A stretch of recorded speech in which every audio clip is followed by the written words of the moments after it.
Welcome to Speak of the Devil. My name is Reverend Campbell, and I've got a hell of a show for you today. This is going to be a lot of fun, and I'm hoping that those of you out there who may not be toy fans or collectors yourselves are going to enjoy it nonetheless. And I've got someone joining me today who is perfect for this conversation. One Victor Wickett. How are you, my friend? Doing well. Well, before we get into the topic of the show, let me thank the people who are joining us live in chat. And I want to go over a little bit about the Patreon fans that really make this happen. So, David, thank you so much for joining us. Michelle, it's great to see you. Ricky, good to see you, man. Zachary, Dalton, Valeria, thank you for joining us live. Pi, my man, how you doing? Robbie Vandervelde, love that name. All right, so for anyone coming in after the fact, throughout the course of the discussion, we're going to be covering all sorts of stuff about toys. But these shows collectively are brought to you by the patrons of Speak of the Devil. So this show is brought to you by Ara and DA. Thank you both so much for your support. But we also have some brand new Hereticus patrons. We have David and Michael. Thank you guys so much for your support. And we got a whole bunch of new Admirator patrons coming in. I think the lapel pins had something to do with it. But whatever the reason, I'm not going to complain. Thank you guys for your support. 8th Circle, great to see you. King for a Green Day. Thanks for joining us, man. All right, Victor, we're going to be talking about toys, right? Yes. I am so excited that you brought me in to talk about this.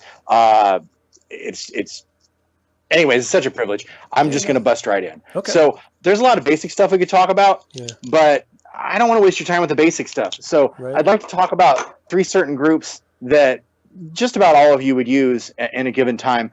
Impact, sensation, and insertables. So with impact, like I've got my breast flogger here, and it's a good thick lever, kind of a thuddy sensation. For sensation, I would suggest my vampire gloves. If you can see right here, we've got tacks on the palms and stuff. And then for insertables, this guy oh my gosh, hold on a second. This really, is not...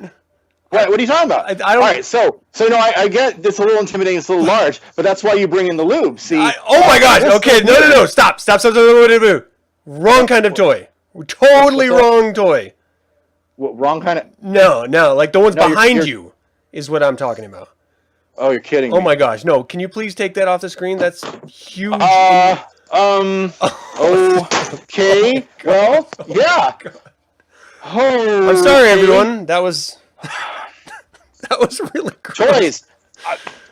Toys. Toys. Yeah, toys. Yeah. So, like, toys. Yes, toys. Sure. Let's that is exactly what I'm talking about. Okay, now that we're on the same page. Good deal. I'm glad we're all on the same page here. Oh my gosh. Wow, that was interesting. Okay, so let's talk toys. We'll talk collecting. This is a broad topic. Wow, I've got images stuck in my head now. And we're going to be going through a whole bunch of different type of stuff, all right?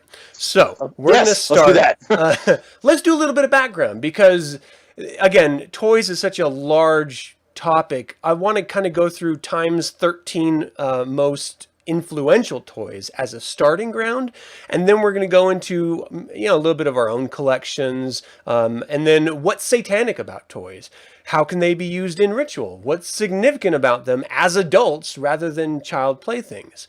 You okay with that? Yeah, thank you, that's great. Let's do this. I'm going to take it off the camera. All right, so as we're going through this, clearly we're going to be talking about toys that maybe not everyone is interested in or has any connection to, but these are culturally significant toys in the era that they were released, and they were really important to the movement, as it were, of toys. And of course, Cabbage Patch dolls were massively, it was just a huge cultural thing when I was growing up. Do you remember these? Oh, absolutely. There wasn't a young lady in the block that didn't have one or two, quite frankly. They were much sought after. They were the Furby of their time, quite frankly. I mean, parents would get up in arms over each other, over those. Yeah, they were all very different. It was very challenging to find an exact one, and it gave children a sense of ownership over the toy and exclusivity that you didn't find in traditional toys. So that was a really important collection to come out. Now, this one sort of like changed the mold, and nowadays it's hard to look at it and think it had any real significant legs to it. But this allowed children to learn on their own in a time that they didn't. All you really had was like Sesame Street on TV or Mr. Rogers' Neighborhood, but the Leap Pad really went above and beyond, allowed kids to try to learn and follow along in a way that you would only be able to do if you had a parent sitting next to you. And unfortunately, not a lot of parents like to read with their kids. It's just the true thing. I'm sorry, it sucks, but it's true. So it's a durable interface. It looks like something technological, but it's very rough and tumble. So it's perfect. Yeah. So that was really innovative. And of course, it moved forward to where we are today, where, every kid has an iPad and, very few of them read on it. So, and this is a motherfucker. Like, this is a monster of a toy. There have been books written about mathematical formulations in order to solve these. There's competitions to figure them out. Were you ever able to do these? I never had one. There was a flat version that I remember, and I still have that somewhere. And I also never was able to solve that. So I don't know what it is. I'm just too stupid, or I just didn't understand it. My thought algorithms couldn't go far enough. Whatever it was. Brilliant toy for those who got into it, but it just made me mad. I think the mathematical equation involves moving the stickers around. That's true. Yeah, just saying fuck it. I have very fond memories of the Viewmaster. So this was really like your first VR. It was like straight up. Yeah. You get to relive your favorite movies. You get to relive or experience for the first time different locations. I saw Thriller through this. Wow. Of all weird things. I just vividly remember Michael Jackson and his red jacket and glove in this Viewmaster. Did you ever have one of these? I still do. And I have some Star Wars and some Masters of the Universe discs still. Oh, wow. Damn, that's cool. I love the old Masters of the Universe stuff. That's great. And then this is near and dear to my heart. I love it so damn much. Star Wars toys. This really broke the mold because it meant you could actually... And this didn't happen up until this point, where you have films created with the intent of selling toys after them. And when Star Wars was originally released, they didn't even have toys ready. Hasbro actually sold cardboard IOUs for the toy. And kids bought it up because they loved it so much. And it really changed the idea of merchandising for films and TV shows moving forward. It was like groundbreaking stuff. Do you still have Well, and the scale it used was innovative at the time because you had 12-inch GI Joes right up until this point. Yeah. But this scale allowed for vehicles, allowed for lots of vehicles, and beat so many other companies to the punch. I've got my Empire Strikes Back Darth Vader head full of my old ones, but that's about all I've got. I love the Darth Vader head one. That's great. I had the C-3PO head case. Excellent. And it's always like one of those completionist things. You always want to fill it up with every possible obscure character you can find. This is a new one to me. I was not aware of this. This is called Doc McStuffins, and it's in the top 13 most influential toys of all time because it introduced to a wide audience a black female toy that was accepted by wide audiences. And I thought that was really interesting because up until that point, there was really nothing out there that celebrated that skin tone, which in our modern sensibility... How recent is this? I mean, this is like, I think this is late 90s. What does that tell you about America? I don't want to get preachy. I think it's great it's there, though. That's cool. Yeah, I mean, whatever kids dig is great, but I was just stunned that this was the first, and it, like, just the art style tells me it's recent. Like, it just blows my mind. Super Soaker. Oh, my gosh. So many good days with these. And you have one of these, right? I do. Can we get a... It's got the selector switch on the front. I don't know if it's... Yeah, it's unfortunately not quite okay, close. that's fine, that's fine. I might be able to grab it. No, don't worry about it. I have to get back to that. See, like a pro, I forget that it resets every time. I had so much fun with these Super Soakers, chasing my buddies around the house in middle school and junior high. It's just like good summer fun. Like, that is the greatest thing ever. And like, these were invented by a scientist from NASA. No kidding. Yeah, because up until this point, it was just those stupid, cheap little handgun water squirting things. Okay, so I just totally moved on. I didn't mean to. Sorry. We're moving on. We're doing easy bake ovens. Fire. The Kenner Easy Bake Ovens. This was groundbreaking because it allowed kids to actually create something that they could actually consume, which, you know, that thought was just absurd. Why would you ever create a toy where kids can create food when you have a mom barefoot pregnant in the kitchen to do it for them? And this was that era. So, but in next generation. It crossed the gender boundaries. Like boys and girls loved it because you could just, you know, engage in a technical and edible way that people just dug. I imagine nowadays in certain areas it would be like pot brownies and stuff instead of regular chocolate brownies and stuff. But nonetheless, Chatty Cathy doll. This one was crazy back in the day because it actually talked to you. You could pull a string and it would say little one-liners. And again, up until this point, that didn't exist. And so it was a super hot item. It was hard to get once it got out there in mass market. And the original ones, again, I don't know if it's just pure nostalgia or what, but they are big collector ticket items. And again, you know, just feeding that sort of girl needs to be the sort of mother role figure. This served that advertiser mentality, and you can argue whether that's a good thing or not, but it sold a lot of dolls.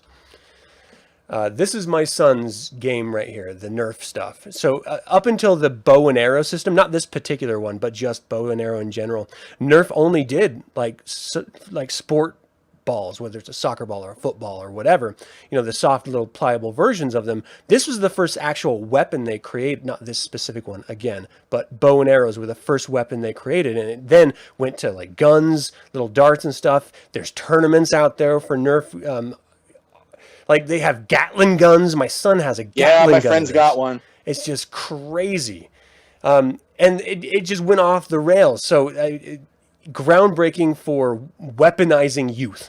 There we go. Get them ready. It's always great. And talking about weaponizing youth, G.I. Joe, the real American hero. I don't know if this is propaganda or not, but I loved me some G.I. Joe. It's pretty great, and it came at the right time during the Reagan era when everybody was very much, you know, let's think about anything other than how bad we screwed up in Vietnam. So let's beat up some guy in a chrome mask. It's perfect. I own a bunch of it. You couldn't see Cobra Commander's face, so you see he was like the any man villain, and you know he was just that sort of like voice of his and just the whole persona. The only problem with G.I. Joe is that, of course, it was coupled in with the cartoons, and no one actually died in those. I was a little bummed. Yeah, not even in the movie. You're right. They didn't kill anyone like they did in Transformers. Yeah, I mean, even like Star Wars movies, stormtroopers straight up died. So I just figure, why can't you do that in this? But oh well, censors, FCC, fuck off. I don't even know if that's the right organization. Don't me talk down my ass. Is that the flight one? I don't know. The FFA, no. Yeah. The TSA, fuck you. No, so I remember vividly my stepbrother was big into G.I. Joe. I was big into Star Wars, and we would just have battles with these little 3.5-inch figurines and their vehicles, and the vehicles were the best part. It was just straight up so culturally relevant and exciting and technical, like Transformers, which I'm surprised they didn't have on here. They referenced them with the mechanical aspect of the Rubik's Cube in popularity, in that you had, you know, people who really loved it because they could figure the technical side of it, but really Transformers made like a whole new era of that technical aspect into, you know, toyifying it. And then you had just regular vehicles changing into other stuff. Oh yeah, transformative. Yeah. But G.I. Joe definitely was the top earner of all those properties. Absolutely. And then of course the heavy powerhouse, as coming in at number 2 of the most influential toys, Barbie. I mean, there's not a girl in my generation that did not desire a Barbie. I would play with my Luke Skywalker, and he would end up like defending my sister's Barbie because they were like in this weird relationship, and he had to defend him from Darth Vader, who I guess wanted to fuck her. I don't know. I mean, What Darth Vader toy wouldn't want to fuck a Barbie? Like, that would just be... I mean, really? You literally have to That's a climb whole lot her. of woman. How That's awesome. almost like twice the height. It is. So, yeah. That's awesome. Anyway, so, yeah, like, I played 10, like, in partnership to my father's dismay. Like, he was shunned and embarrassed when he walked in on me and my sister playing with her Barbies and my Star Wars, as if you could not mix them on the plate if it were a type of food. They were just like the grossest thing he could ever walk in on. He questioned my sexuality from that moment on. And I was just like, dude, he's got a girlfriend. How is that? I don't get it. How is that wrong? Yikes. Wow. I like big girls. Why can't he? Okay, so it just makes sense. So that's, and it was just huge. It taught women this unrealistic body type. It taught them this unrealistic etiquette, lifestyle. And then Barbie sort of tried to reinvent themselves and, you know, whatever. Maybe they did, maybe they didn't.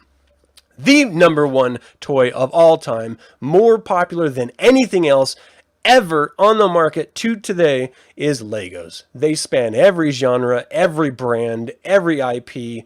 You can go with the classic sets and create your generic stuff as you see on screen, or you can go deep into specific massive constructions of a Death Star, for example, with thousands and thousands of pieces. It really goes above and beyond. But this is kind of where we are when we're talking about the types of toys for different types of people, you know? Absolutely. This reaches a whole other type of brain, and you can add this on to existing collections and things. I built thrones and all kinds of stuff with Legos when I was a child. Hell yeah. And it was Legos that got me into like construction sets, and then later got me into like sort of technical thinking of construction, which serves me today to HTML code and web design and just basic art design. Like it's that sort of progression that my childhood brain grew in. I settled on Skeletor, and I guess that's the tax bracket I'm in. Great. It forever dominated your history. Your Curses! Curses! He-Man! Pi is saying he likes the BDS&M Ken and Barbie. I have not seen that one, but I wouldn't look away if I could have tracked that down, most certainly. So that's pretty that'll awesome. Be a door prize at a Christmas party or something. Master Torres saying Lego, the most painful toy to step on. His dad knew that all too well. I would argue the Micro Machine is the more sinister of the stepping on toys. Good Lord. They'll roll, or they won't roll, or they'll stand straight up in the arch of your foot. They're brutal. Yeah, the noses and the fins of spaceships or airplanes are the worst thing you could... It's like stepping on an ornament. It's like Home Alone every day. That's I hate fins on cars to this day now, just because of that. Yeah. Fins on cars. Oh, man. So we have our own collections that we want to share, and I reached out to some really wonderful humans to get their... That sounded weird. To some friends to get their collections as well. But before we dive into that, I want to talk a little bit about importance of toys. Like, why as human beings do we, as adult human beings, still latch on to toys? Well, you're obviously there's a nostalgia factor, but I think at the same time, it's the same reason why, going all the way back to our early beginnings, we would carve puppets and we would carve figures, the voluptuous goddess figure that you see in a lot of archaeological books, to have a subject in your hands, to make sense of a form, to make sense of another life, to work out stuff in your head without having to engage with another human. So you're not rushed. You're there engaging in the moment with a form, and it's an external way to deal with internal things. Yeah. If you want to get philosophical about it. As far as me goes, I grew up in the 80s. Cartoons got me going, and I just never stopped buying. Those commercials totally worked on me. Yeah, well, the commercials and the Saturday morning cartoons. Absolutely. Well, they were commercials. 28-minute commercials. Yeah, if it wasn't for He-Man cartoon, I don't think that toy line would have sold anything. No, not even. It was so... And, I mean, they started with comic books with that particular one, but then it just... As soon as it hit the cartoon wave, man. And then that was when cartoons were... I don't want to go off a tangent. I vividly remember, like, skipping out on, like, other duties, like piano, or my brother was in... tap dancing or some weird thing that he loved to do. But as soon as He-Man came on, he was like, I don't want to do that anymore, that curricular activity. I want to just watch this. Oh, I now if you can imagine me running, I ran home to watch all 4 shows. He-Man, Thundercats, Inhumanoids, G.I. Joe, so on and so forth, Transformers. Yeah, that was that block of time. It's lost nowadays because you have these channels that are just cartoons all the time. You have everything available to you. Why have that ritual of after school or Saturday morning in order to engage with this one thing that would then fuel the entire day of vivid imagination toy play? Like, as soon as those shows ended, you reached out to your toys. And even if it wasn't the brand of toy that you just watched, you still played that out with your imagination and with your other friends. I think that's an important part of childhood that's missing very much nowadays. You can't get that from a device at all. No. That imagination. Kids are just playing Fortnite on their fucking devices. There's nothing to that. You're just button smashing. Well, it's a change of focus, and I think, for me anyways, and my generation, you're a lot more drawn in by this physical form of the stuff, and to engage it in a way that you really can't with a screen. I think there's a level of emotional investment you're going to always have more so with something in your hands. Definitely if it's tied to a screen, a movie, a television show, whatever have you. Mm-hmm. Well, I want to get into some satanic thought when it comes to toys. But before we do, I want to review your collection because you have a hell of a... And before I go to the photos you sent over, I'm just going to show behind you. First of all, this superimposing Godzilla. Right? Ooh, back that up a little. They're fighting already. Come on. There's this crazy collection all around you, which is just amazing. But let's go to the ones you sent over here. So, and can you just narrate what we're looking at as we're... Well, those are my wrestling belts, a few of them anyways. A couple of them are World Wrestling Federation, and one of them is a mock-up of the one Andre the Giant was going to win had he beat Hulk Hogan at WrestleMania 3. That's the one in the very closest foreground. And they're all replica belts made with composite metal and fake leather. Oh, wow. Yeah. That's very cool. But they're full size, just as you would find them. Hell yeah. Oh my gosh. I'm especially proud of this. It only came out this last year, and it's one of the last things that Toys R Us put out. It's one of the few times that you would find a male-dominated toy line, Marvel Legends, putting out an all-female set. Now, A-Force existed in the Marvel Comics, but for them to get their own set of toys at a $125 retail and for them to be utterly swallowed up is almost unheard of. It's just so great for them to put the focus that way on a more action-based toy than, say, more of a fashion-based toy. Can I ask you really quick about sexuality with the toys? Because looking at that bottom center, I'm not sure who that is. Elsa Bloodstone? Her name is Elsa Bloodstone, yeah. That's like straight up naked lady type. Yes. Well, I mean, you could say the same thing with She-Hulk. It looks like Sif's dressed considerably more. The youngest of the girls isn't wearing a stitch of clothing, but I guess she's clear, so that's okay. Yeah. I don't know. How do you feel about that? Because there was very much, and you can argue that Barbie started it, but there is very much a sexualization of any female character, whether it's in comics or cartoons, or certainly in toys in this particular case. Do you think that has any effect at all on girls or boys who play with it? Or do you think that that's just a sensibility? Solidly.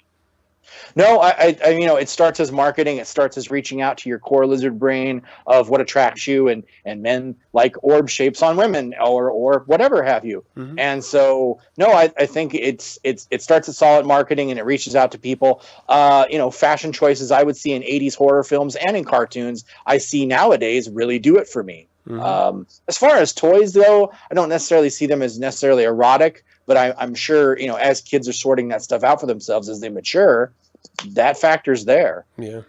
Yeah. All right, let's see what we have next. My famous Satanist collection. So I know you a little bit disagree with me on this, but from left to right, you have Father James Mitchell. Mm-hmm. You've got yourself, Reverend Campbell, and Dr. Robert Ing, the Millionaire Satanist. So, awesome. It was time to add some class to my collection, some formality. Yeah. All right, so I love the likeness. And you had mentioned that you're going to make it even more so. Yes, but do a little bit of paint treatment and get it a little better. It is true. This man has no penis. Right. This character. That one. And that's the thing. Like it is a Ghostbusters villain figure, and the one that stands in for Dr. Ng is Hugo Strange from the Gotham set. Yeah. But honestly, put the pictures up there, and he's been a past guest of yours. Absolutely. There's a slight resemblance. Yeah, absolutely. I think that's really funny. That's great. Stan the man. Now, I picked this up the day he passed. Oh. Yeah, I found it out in the middle of work, and I was like, I have some stuff, books and everything, and movies. I don't really have anything tangible, and obviously figures are a big deal to me. So I searched online. I got a ridiculous deal for this guy. I'm sure the seller was like, as he looked at the news, oh, I could have put another 100 on that. Oh, yeah. So I'm pretty thrilled that he's from the Masters of the Universe line, and he was made some years ago. That's great. That's just great. And then you got Thor and Odin behind him. That's great. Oh, what do we have here? So that's that really great blanket from Rabid Crow. And on top of it, you've got the original Skeletor mask and the original 2 swords from the 1983 collection. The Havoc staff is a more recent thing that I've got with a hoodie that matches it. Mm-hmm. And then, of course, you have Shockwave and Megatron from the Transformers. And then a lady I was dating for a short time brought home a Sword of Omens for me because I never got one as a child. So that was pretty very cool. God, man, I have the power in order to get into Castle Grayskull and the Thundercat Ho. Was it just Thundercat Ho? I think. Yeah, well, I think it was like Thundercats Ho. Yeah, I mean, it wasn't like it wasn't like Shaq Ho, but no. I think a reimagining like that would be pretty fucking awesome. I would get that voice actor back for some of that, definitely. That would just be great. I love this stuff. This is so much fun. Oh my gosh! So that's my Marvel Legends collection. That's kind of my current big passion. Oh my gosh! There's about 328 figures right there, give or take. Oh my gosh! And the 3 Satanists are in there somewhere. You could find them if you look for them. Where's Waldo, people? Where's Satan? But Marvel Legends has taken everything that G.I. Joe and Star Wars did without vehicles, unfortunately, and cranked it up to the next level of sculpting, posability, playability, connectability, and of course, you have the Marvel Universe from the 1960s to now to build from. So they'll be making money off me till I'm dead. That's amazing. Oh my gosh, that's crazy. So like when girls see this, they just drip. The top row figures, each one of them come in pieces. So you buy 6 figures and you build one of those guys on the very top row. So they really have marketed this well. And now DC is doing it as well. Yeah. Yeah, well, good luck on them. That's awesome. Whoa. Now this is a place in my heart right here. I love me some Cthulhu mythos. So some years back, I was in a fetish burlesque show, and we were trying to come up with something kind of innovative and weird to shock the audience. So we decided to have our friend, who was 8 months pregnant at the time, give birth to the baby Cthulhu, which you can see kind of to the left there. Yeah, that's an actual baby doll that my friend Eric totally mocked up and made into it. And then it just kind of started a passion for me. I actually took the time to reread Lovecraft stuff, and then it just hasn't stopped. This is something that kind of bothers me about the lack of appreciation that it seems people have for Lovecraft and the Cthulhu mythos. Because if you can go to a movie and just suspend disbelief, you can get completely drawn into the madness of Lovecraft and Cthulhu mythos. It is so engrossing and powerful. It touches every wonderful sensibility within me, my passion and love of the occult, of ancient wisdoms unknown, of creatures that are cosmic and waiting to prey on humanity. Like, I just love it so much. For me, it's the when he would take the narrator through a very, very old town or a very, very old corner of the world that hadn't been touched in many, many generations, and then to meet these people removed from society who have already given themselves over to these creatures, and to try to engage with this alien human and of course Herbert West Reanimator, so there's that too. Yeah, it's awesome. Oh, I love Monroe. And how can't you? I mean, really.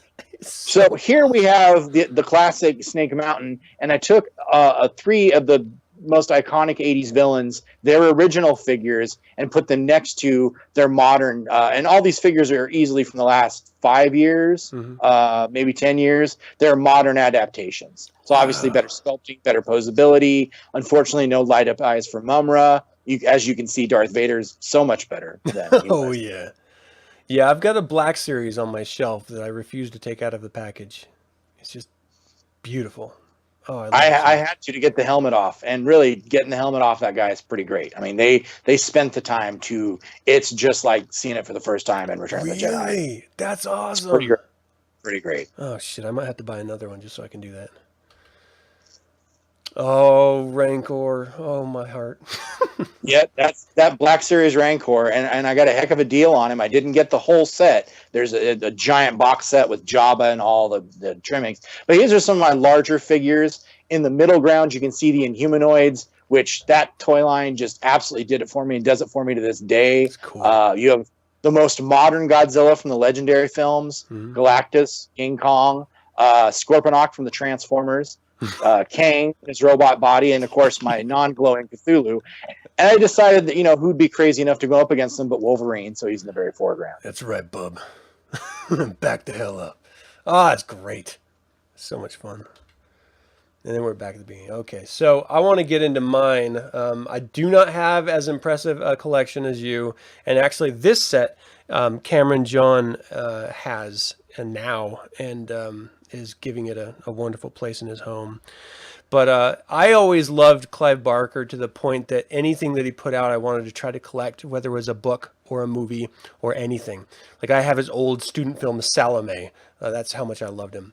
And so when it came to like the Tortured Souls series that were so much like Cenobites, I was, of course I have to get them. And I don't even want to take them out of the package. That's the thing. Like I'm afraid if I take them, they've all yellowed. That's how long I've had them. If I take them out of the package, it's not going to be the same. I don't know the magic. You're a smart guy. I opened all my McFarlane figures. I wish I had. Oh my God. I just look at those. They're so creepy, delicious, and wonderful. Oh, I wish I could just meet them and hug them. I need that visceral sensation. I just love it so much. But my pride and joy of everything right now, and I showed you this, is this little guy, this little Rancor. Oh, there's a Rancor. Look at that. Cameron actually saw this at I think it was a convention or something, and he grabbed one for him and he grabbed one for me. But it was because I told him about when I was a child, my favorite toy was a Rancor, and my sisters ripped the arms off, and my mom had to rip the elastic band out of my tidy whities as a kid in order to get the arms to stay back on. I just played with it so much, I bawled my eyes out when my sisters ripped his arms off, and then it was the greatest thing in the world when my mom put it together with my tidy whitey underwear suspenders, whatever they're called, waistband. And so I missed it up like a grown-ass man not a month ago or maybe 2 months ago almost cried over a friend giving me this because of the connection of the importance of the story that I shared with him, and then him caring enough to see it and know that I would appreciate it. The greatest fucking thing ever. It really is. Do you have a favorite toy that you're kicking around with right now?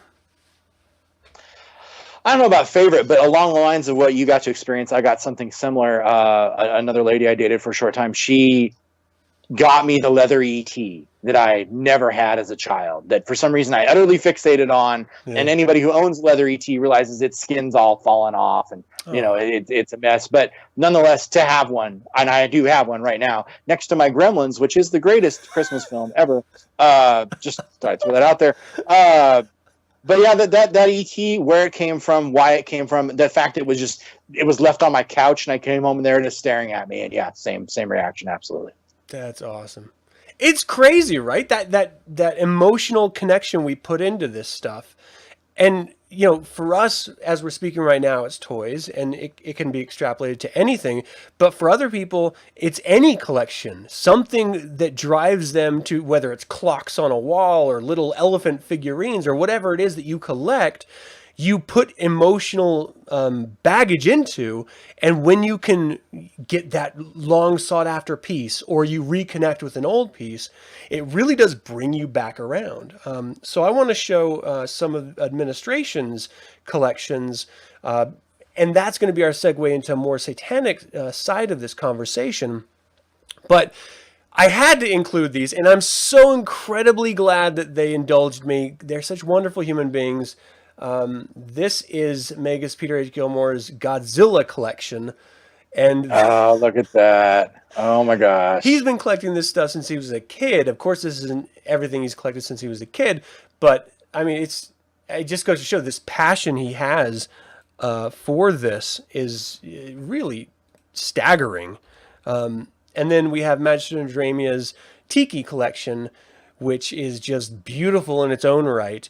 And I'm including collections in this because it is very much a collection tone when it comes to toys. You want to have them because you love what they look like. You love how they feel when you play with them, when you put them on the shelf in just the right angle, how they just resonate with you, complete a room, give you a sense of satisfaction or joy, whatever it is. It's important.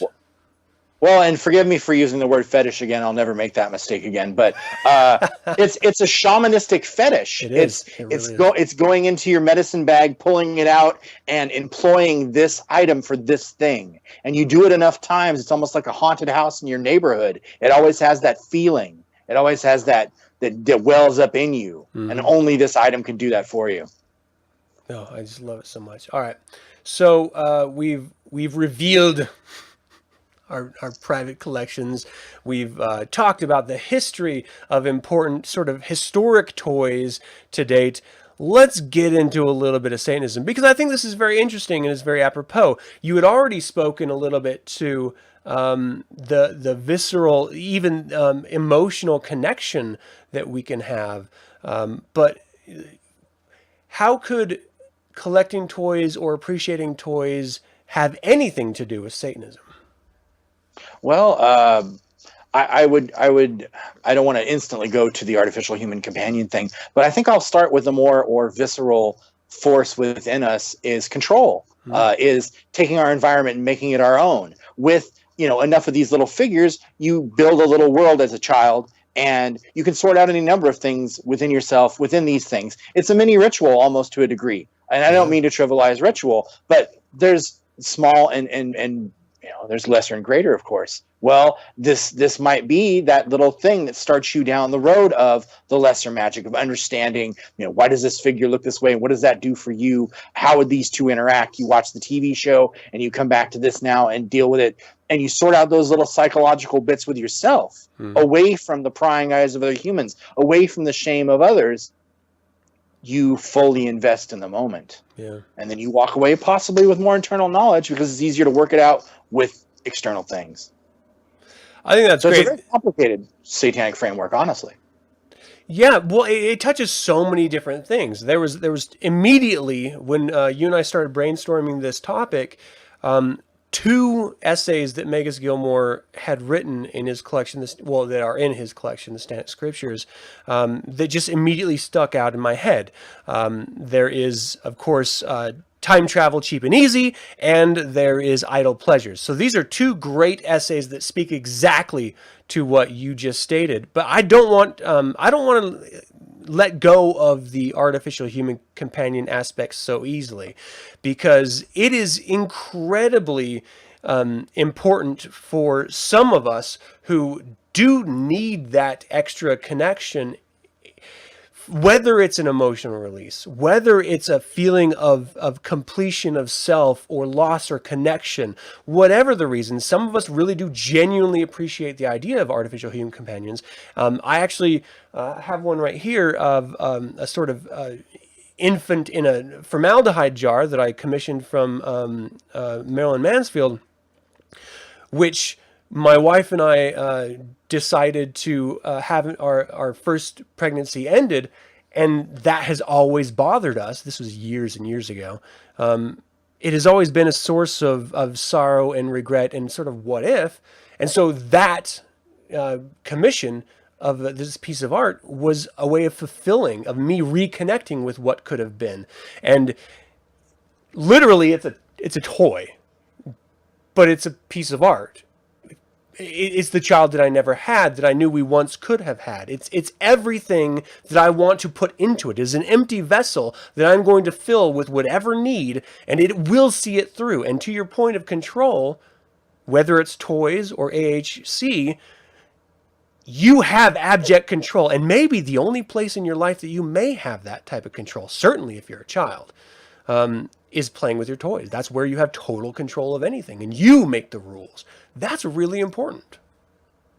Well, and I don't know why this story impresses me so much with the vessel that you had commissioned for you. I don't know. It's an out of the box way of dealing with a thing by putting something in a box.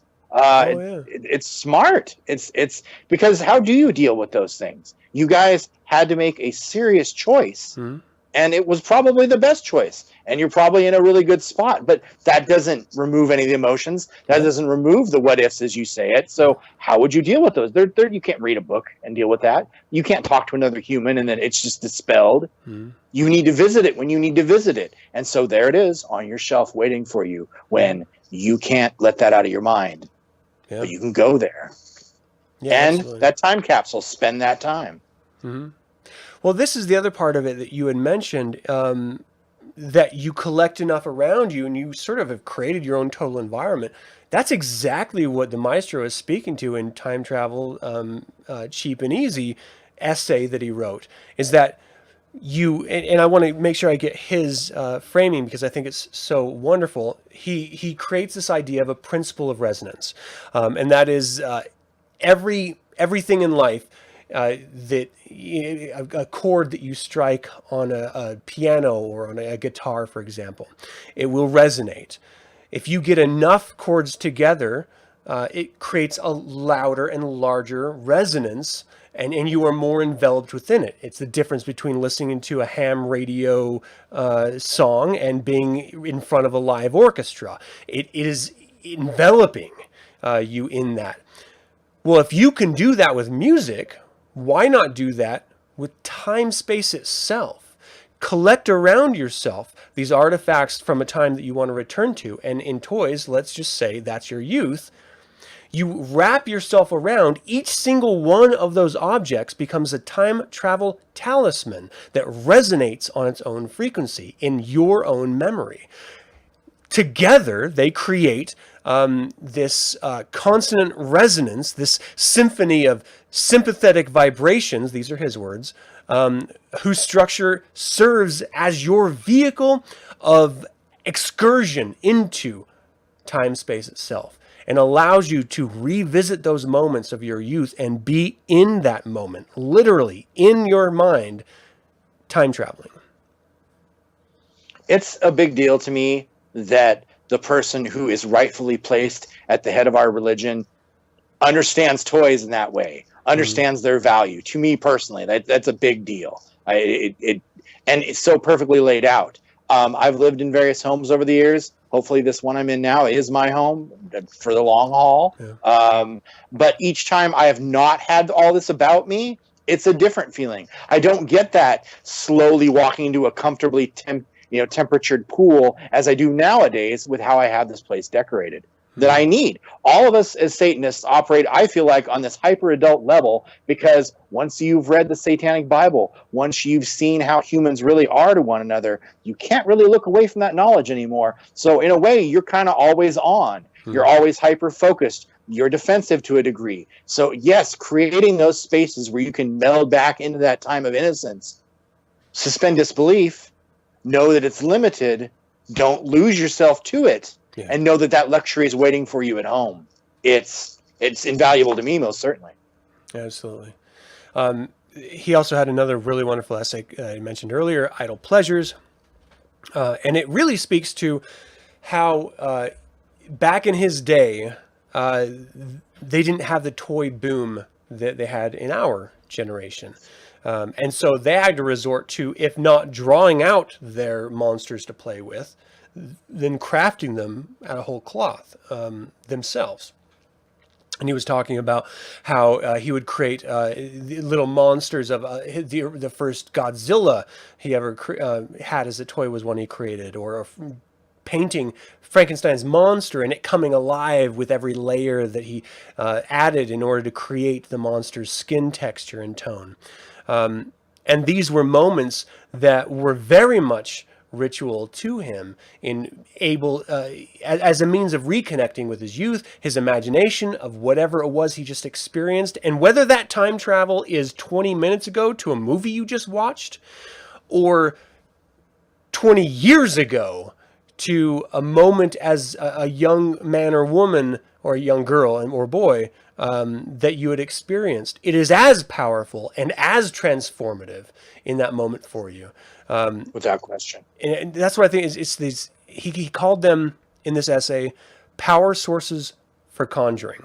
And this is where he started to apply the idea of using these idols in ritual, which I thought was really interesting, because in the same way, let me take a quick step back really quick, because this is what one of the many things I've spoken to in the past that I love so much about Satanism is we don't have these isolated little thoughts that live independent of one another. These ideas like ECI or AHC, erotic crystallization inertia, or artificial human companions. These ideas of time travel, or these ideas of idols as forms of energy, adrenal energy generators. You don't have these that just live independently. They literally feed off of each other, and they complement each other. They help explain and compound the possibility of ritual in life. And everything in Satanism is an accent to another element. And they all pay each other off in such wonderful ways. And so regardless of whether we're talking about concepts like artificial human companions or erotic crystallization inertia that LaVey created, the doctor, or we're talking about the Maestro's own time travel talismans or power source idol pleasures, they each complement each other equally over the generations, the decades that they were originally conceived, in order to inform us decades later of how to use them to further our own will on this planet. It's really amazing when you take a second to just consider that notion. It's quite profound, and it follows the same train of emotion and logic, because it's from the same creative force. Right. It's from that same, to get metaphoric, it's from that same fire within each and every one of us that compels us to want to be stronger, better, more actualized, to analyze every point of our life, to utilize this world and take it for the benefits that it can be, and to discard the things that would distract us, and take a moment to spell the roses or Stinkor, from Master's Universe, whatever, Absolutely. So to go back to this essay that I was speaking to earlier, he says these are, he was crafting these toys in the same way that the Doctor crafted artificial human companions. They were literally reservoirs of power. So when you think of it in these terms, I think it's very interesting. This single creature brought me to near tears just by having him on. And actually, when he told me about it, he just showed it to me on camera. I didn't even have it in my hand, and I had that emotional reaction. This is a literal reservoir of power. It has emotional power over me. I can use that. And in the essay Idle Pleasures, the Maestro is literally saying you can use these reservoirs of power to generate those adrenal energies in the ritual chamber to have successful greater magic experiences. I never considered that before reading that essay, that having a toy in order to generate energy to direct to my will be done, like that never even came in my head at all until he wrote that, which I thought was brilliant. It really is an intuitive understanding. For me, the toys I have used in ritual, they're like little juice boxes, just kind of waiting to be opened up and used, that have that specific flavor that can, my high C or whatever, was it Capri Sun back in the day? That bring up that certain flavor, because admittedly, as we move through life, it's really hard to decompress and go into that ritual space. You want to intellectualize. You want to break down. All right, I got to make sure I have this in this spot. I got to make sure I go to the west and south, the east. Or use what you learned as a child now that you're smart enough to know what its value really is, just as you and the Maestro said. Yeah, absolutely. I guess maybe we can sort of close out the conversation a little bit with this idea of I don't know. Like I already mentioned before, any type of a collection is going to have the same resonance to you as toys do for you or myself, for the individual that's collecting them. In the ritual chamber, that collection may just be those ritual implements itself. It may be getting that perfect bell, and it may be getting that perfect gong, or whatever artifact it is. Everything in life, essentially everything in life, I say essentially because I think other human beings are the exception, are empty vessels. And they are just waiting for us to fill them up. In the same way that we've spoken to before, whether it's artificial human companions or anything else. And we can fill them up with anything. And whether that's a sense of joy, or it could even be a sense of hatred or rage, if it's a photo of someone that you are in stark contrast with, an ex-lover that scorned you, whatever the case. These are all the same emotional connections that you can put into toys or any other collections. Is there any other, I don't know, are there any other aspects of life that have that type of sort of tabula rasa, that sort of blank slate that you can literally fill with whatever you want, unlimited resources, as this is so nerdy of me to say, as Emperor Palpatine, as Darth Sidious said in Revenge of the Sith, unlimited power. Like, is there anything else you can think of? Yeah. No, I really can't. You know, looking at what, thinking about the Maestro building his own toys, I've long wondered, because I've bought into other people's mythologies as far as the toys go, with Marvel, with Eternia, with Third Earth. Maybe I'm missing something because I'm not creating it myself. So it isn't necessarily blank, because there's a predetermined texture. Now, Trapjaw may mean something to me that it wouldn't mean to you, that wouldn't mean to another person. Yeah. But so blank, yes, it can be a number of things. There are certain toys that mean to me different things based on when I got them, what was going on at the time, how turbulent my life might have been as a youth. But that blank creativity, I'm kind of inspired. I want to see what I could possibly pull off. Yeah. What would I craft out of nowhere? What's out there that doesn't already exist? Yeah. Well, I hope you guys have all enjoyed the conversation in the chat room. It certainly seems like you have. Victor, this has been an absolute pleasure. Thank you so much for joining me. I'm so glad I did it. Maybe not the very beginning part. Like the very You're curious beginning. Though, aren't you? I am now. I'm trying to cover a screw up. You're curious, aren't you? I kind of want to see that gigantic black cock again, but I mean, that's just me. It doesn't mean anything. I threw it across the room in panic. I can't reach it out. It's okay. That's okay. We'll have to, after we end the show, we'll get on Skype. Yikes. Okay. That's going to cost you, though. Fucking PayPal. Here we go. Thank you all so much for joining us live and your interactions and your comments. Someone mentioned a Netflix series that I absolutely adored as well. It's called The Toys That Made Us Great on Netflix. I love that. Right. Really, really good. Check it out if you appreciate toys. And again, you know what? This is maybe, I don't want to end it without having this bit of a conversation with you. Because I do think that there is, so to our detriment, I think, most human beings, but certainly Satanists who shouldn't know better, but don't, seemingly, we tend to take ourselves too seriously.